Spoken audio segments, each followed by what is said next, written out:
సదస్సులు మొత్తం సిఐడి అధికారులే నిర్వహించారు. క్రిత్యాప్ సంస్థ అసలు సదస్సులే నిర్వహించకపోయినా బిల్లుల పేరిట దోచేశారు. మీరు గమనించినట్లయితే, మీకు గుర్తున్నట్లయితే గతంలో దీనిపైన ఒక వీడియో చేశాం. ఈయన 25 సదస్సులు నిర్వహిస్తే అందులో 24 సదస్సులు ప్రభుత్వానికి సంబంధించిన కార్యాలయాల్లోనే నిర్వహించారు. పైగా ఇక్కడ పోలీసులకు సంబంధించిన సదస్సులు కాబట్టి ఎవరైనా దానికి స్నాక్స్ కానీ, ఫుడ్ కానీ ఏదైనా సరే ఎవరో ఒకళ్ళు స్పాన్సరర్స్ వస్తూ ఉంటారు. కానీ వీళ్ళు అక్కడ ఫంక్షన్ హాల్ రెంట్లని, అవని, ఇవని, ఫుడ్ బిల్ అని, ఆ బిల్ అని, ఈ బిల్ అని మొత్తం వేసేశారు. ఇది ఒకటి. ఒక్క 25వ సదస్సు మాత్రం, అంటే లాస్ట్ సదస్సు మాత్రం ఒక ప్రైవేట్ ఫంక్షన్ హాల్లో వాళ్ళు బుక్ చేసి అంగరంగ వైభవంగా పూర్తి చేశారు.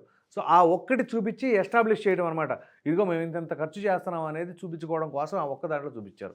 అది కూడా ఫంక్షన్ హాల్ కూడా తెలిసిన వాళ్ళు కన్సెషన్కో లేకపోతే కంప్లీట్గా ఫ్రీగా ఇవ్వడమో జరిగింది. సో ఈ రకంగా అక్కడ జరిగినా కానీ బిల్లులు చెల్లించేసినట్టుగా వీళ్ళు చూపించడం జరిగింది. ఈ సౌత్రిక టెక్నాలజీస్ అండ్ ఇన్ఫ్రా, క్రిత్యాప్ టెక్నాలజీస్ సంస్థల ఖాతాల్లో జమైన సొమ్మును ఎవరు విత్డ్రా చేశారు? ఇప్పుడు ఏదైతే వాళ్ళ యొక్క అమౌంట్లు 58 లక్షలు ఒకటి, 1,19 లక్షలు ఒకటి, ఈ విధంగా 2 ట్రాన్స్ఫర్ చేశారు కదా, అది ఎవరెవరి ఖాతాలో పంపించారు, ఎవరు విత్డ్రా చేశారు, అంతిమంగా ఎవరి వద్దకు చేరిందన్నపై ఏసీబీ విచారణ చేయనుంది. ఇది అసలు ఇక్కడ కేసు. సో అది ఎవరెవరికి చేరింది, ఎవరి జేబులోకి వెళ్ళింది ఏంటి అని. క్రిత్యాప్, సౌత్రిక 2 ఒకే చిరునామాతో ఉన్నాయంట. మరి చూడండి, ఒకే అడ్రస్సు. క్రిత్యాప్ టెక్నాలజీస్ డొల్ల కంపెనీ అని విజిలెన్స్ తేల్చింది.